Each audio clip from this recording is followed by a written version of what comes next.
Hello, my name is Tom Clairman. I am the creator of the J-Trane evaluation tool, and I've created a short video, approximately 15 minutes long, to show you how to use the tool, especially in the environment of Microsoft Excel, which some people tend to struggle a bit.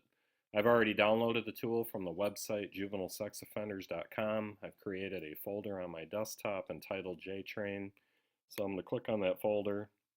And here is the tool. I'm going to go ahead and give that a click.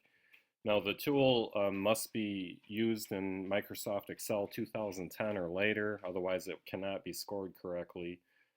So for those of you that have a version earlier than Microsoft Excel 2010, I'm sorry, but the tool will not be able to be used for you at this time. When you first open this tool, you will likely have a bar across the top that has a warning sign, and it'll ask you if you want to enable editing. You should enable editing, and you should also enable content if it asks you. This form is completely safe as long as you download it from juvenilesexoffenders.com. So, in looking at the assessment, you'll notice that down on the bottom there's 5 separate worksheets, and we're going to talk about each of those worksheets. When you first open the assessment, you're going to be brought to the first worksheet about J-Trane, and you can scroll through this and read information about how the assessment works, how it's scored, some of the criteria about the worksheets that are used. But for today's purposes, I'm going to show you how to do an assessment. So the second worksheet is entitled Assessment Items, and when you go to this worksheet, you'll notice that on the left is the item or need factor, and there'll be the title and a definition, and then on the right are the scoring factors 0 to 5. And what I like to do is during the month we will have individual, family, and group therapy depending on the client or the youth. Some youth are only involved in maybe individual and group depending on how family is, but I like to schedule monthly treatment team meetings on which the youth, the family, any significant family members, possibly somebody from the school, depending on if there's school issues, the social worker, and the probation officer all attend. And we score the sheet together and go through each of these items. Now on these items, you can see I'm using the mouse to click on them. Another option is you can use the arrow keys on your keyboard. And this seems to work real quick for me. I actually like the arrow keys better, but you'll notice that when you click on each one, you have to enter a scoring item for that particular one. So the scoring sheet right now shows all zeros because on the assessment item sheets, they're all zeros. But on the scoring sheet, what you'll need to do is double click in by the client name, and you will want to enter a client name. So for today's purposes, we will enter John Doe, and then therapist name, we'll call ourselves Larry Smith. Now if you scroll down on this scoring sheet, you'll notice there's a lot of different areas, and I'll explain more of these momentarily, but there is a comment section, and at each treatment team staffing, I will fill in the comment section and talk about pros and cons of the month, what needs to be worked on, goals for the next month, and any violations. I also put in any approved privileges in this section so everyone's on the same page about what's expected. And then you'll notice here there's 3 boxes. These are override boxes. You can learn more about them in the About J-Trane worksheet. But if for some reason you wanted to override a response level to low, you would just click the correct override button, and that part will be highlighted and it'll say that there is an override, and that should be explained in your comments box if you do an override. Going to the next, and I'll explain this button in a little bit, but going to the next worksheet is progress report. You do not need to do anything on this sheet. This will automatically be pre-filled by the program, and you can see the client name has already been carried over from when I entered it in the scoring sheet. And then the last worksheet page is identified protective factors. Again, this is a worksheet you do not need to edit. It will automatically be filled in. And you can see that the client and therapist name have already been filled in along with the date. And this will populate depending on the scoring criteria made in the assessment items worksheet. So without further ado, let's do our first assessment. Now for today's purposes, I'm just going to put some random numbers in the scoring criteria, but what we do is we have the youth at each treatment team meeting talk about how they're doing in each of these areas. So, for example, with follows home rules and school rules, they'll talk about how they're doing with grades, following rules. We'll have parents talk about how things are going. And as a team, we try to do and agree upon a rating. And for the first, there's two domains. The first domain is home, school, and community. I'll invite the whole treatment team to help score this section. So I'm just going to enter in some random numbers here to score this section, but you can look through this for yourself to understand its use further. And then we get down to assessment domain 2, which is treatment. Now on this domain, I like to score this myself. And this is going to be all the criteria about treatment, how they're functioning and progressing, their level of empathy, whether they're managing thinking errors. But this is also something I might talk about at the staffing, depending on the youth. And that way they understand why I've scored them where I have. So for today's purposes, I'm just going to enter some random scores in these boxes and keep moving along here.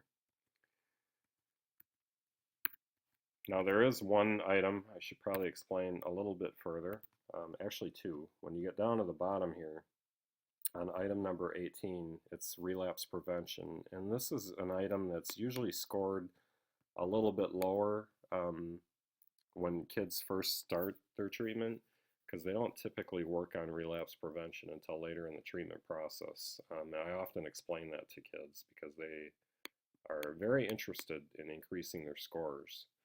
Another item that I have a tendency to explain more to kids is an item called demonstrates being responsible. And I can't remember if that, here we go, it's item number 6. And what I tell youth is that in order to score higher on this area, like a 4 or 5, it may not occur until later in their treatment process, because in order to score higher, they need to be practicing responsibility and privileges that don't require constant or direct supervision.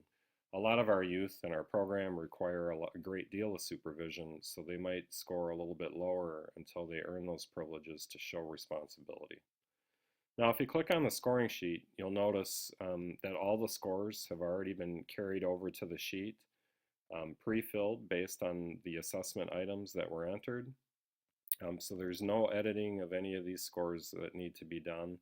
There's also some very neat pie graphs that show progress, and the youth that I tend to work with take this form very seriously, and they keep it each month and they compare the month before, and their goal mostly is to increase these numbers, and they know exactly what they need to do that.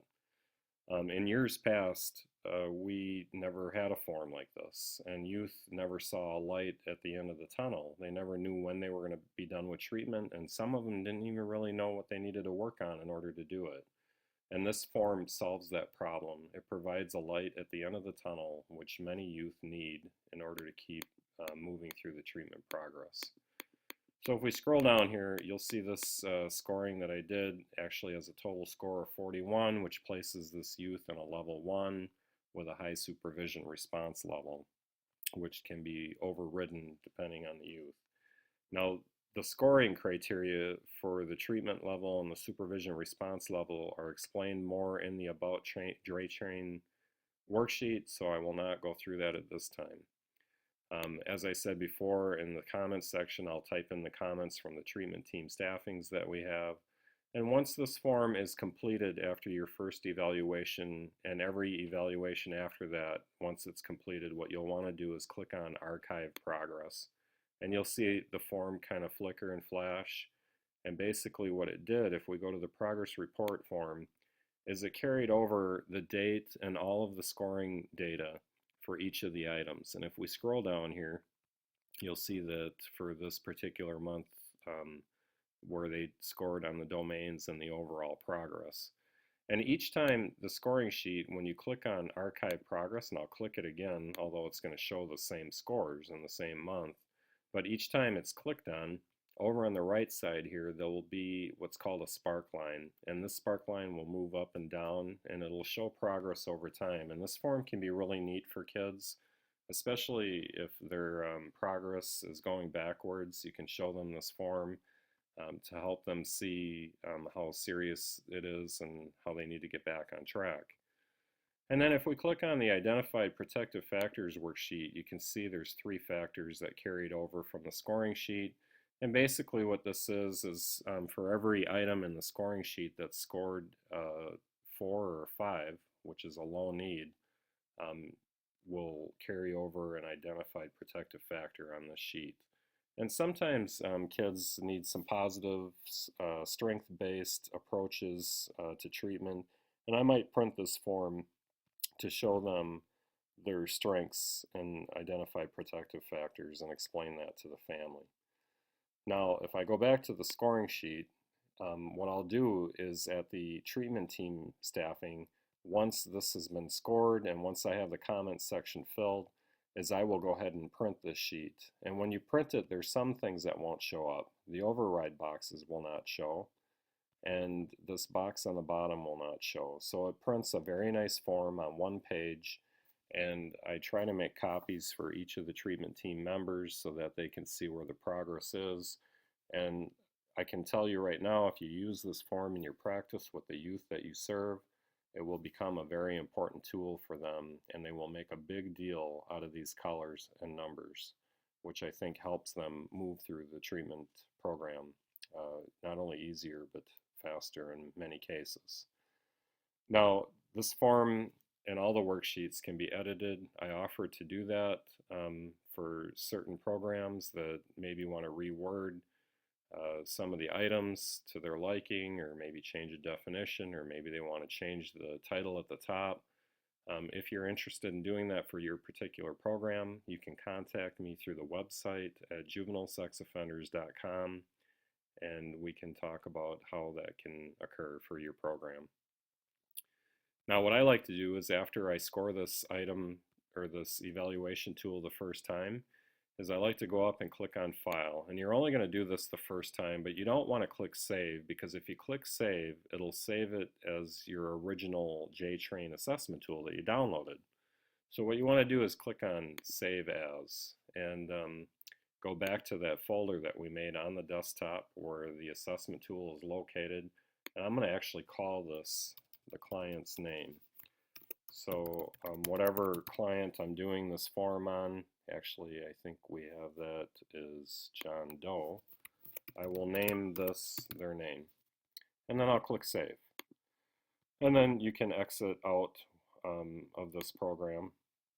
And the next time you want to do an evaluation on John Doe, that's all you have to do is click on your folder. You'll see John Doe is there, and you can click on John Doe. And of course, the first worksheet you want to go into is going to be the assessment items worksheet. See, there's that security warning bar I talked about earlier. You'll want to go ahead and click on Enable Content so that you can work with the form. But going back, we would go to the assessment items worksheet, kind of scroll back up to the top here, and you'll see where they rated last month because those scores were saved, and you can go ahead and change this score. And I'll do this real quick here. Actually, you can get really fast at doing this, but the program looks complicated, but it's actually fairly simple. And then go back to the scoring sheet. This time you don't have to enter the information on the top. It's already entered. You just got to enter your comment section, and that might require you to delete the comment that was in there before and enter your new comment for the new staffing. Click on Archive Progress, and now because I've entered some different scores, you'll see the spark lines starting to work. Today's date yet because I've done all 3 assessments in this video. But once you're done with this, that's all you got to do is go back up and click File and then Save.